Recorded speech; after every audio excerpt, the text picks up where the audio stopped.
सुप्रभात बच्चों, Varthaman e learning class में आप सबका स्वागत है। आज आपकी पाठ्य पुस्तक हिंदी का अध्याय 7 जिसका नाम है नन्हा पौधा पढ़ेंगे।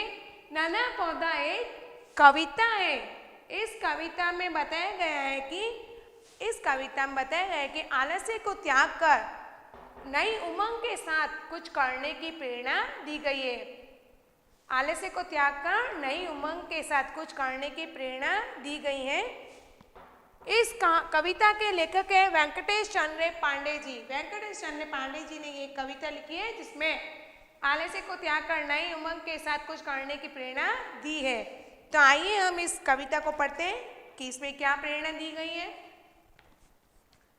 एक बीज था गया बहुत ही गहराई में बोया, उसी बीज के अंदर में था नन्हा पौधा सोया।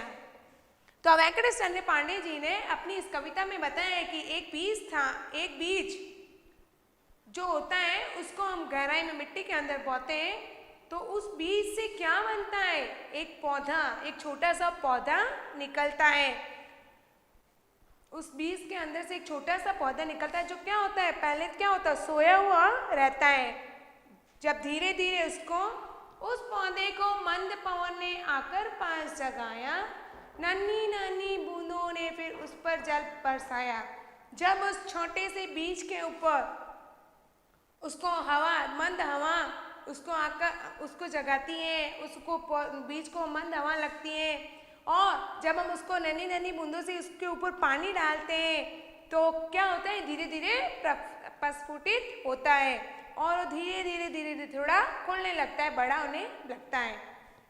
सूरज बोला प्यारे पौधे निंद्रा दूर भगाओ, अलसाई आंखें खोलो तुम उठकर बाहर आओ।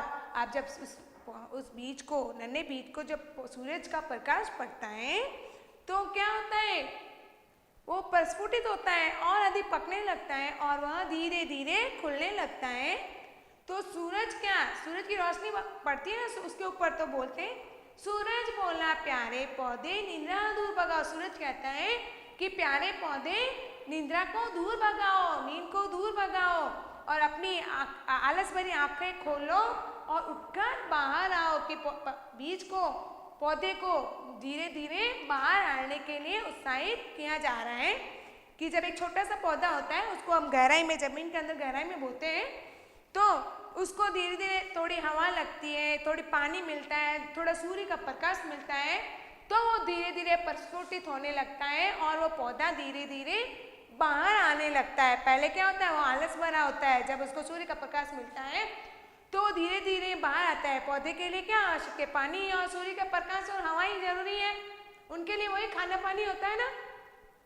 जैसे हम भी छोटे होते हैं तो हम अच्छा भोजन करते हैं, सूर्य का प्रकाश हमको भी चाहिए होता है, विटामिन डी होता है उसमें, पानी चाहिए, तो हमको जब ऐसे मिलता है तो हम धीरे धीरे बड़े होते जाते हैं। वैसे ही पौधे के लिए भी सूर्य का प्रकाश है, हवा है, पानी, ये सब क्या है, खाना पानी है। जब इनको ये सब मिलता रहता है तो वो धीरे धीरे पौधे बड़े होने लगते हैं।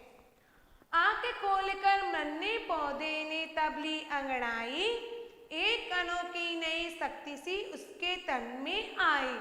तो जब पौधे को ये पानी है, प्रकाश है, मिलता है तो क्या धीरे धीरे बाहर आने लगता है। तो क्या होता है, वो आंखें खोलकर, अपनी आलस भरी आंखें खोलकर अंगड़ाई लेता है। उसके लिए क्या हो जाती है, सुबह हो जाती है, अंगड़ाई लेता है।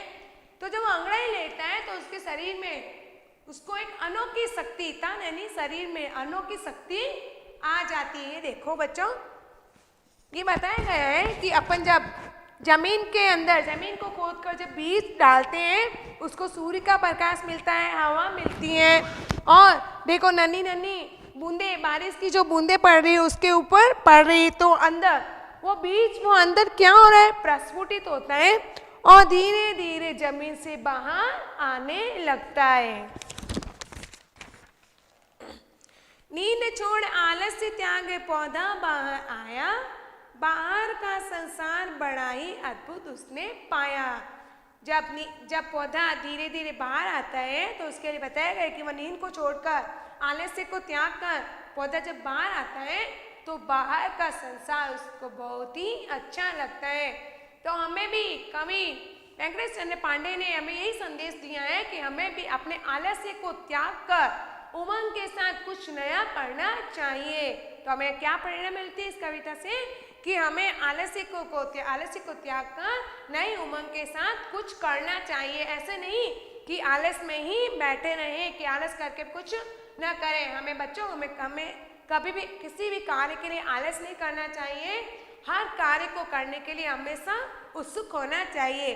तो बच्चों आप भी इस कविता को घर पर पूरी कविता को पढ़िएगा और अपनी कॉपी में इस कविता को पूरी कविता को लिखिएगा। धन्यवाद।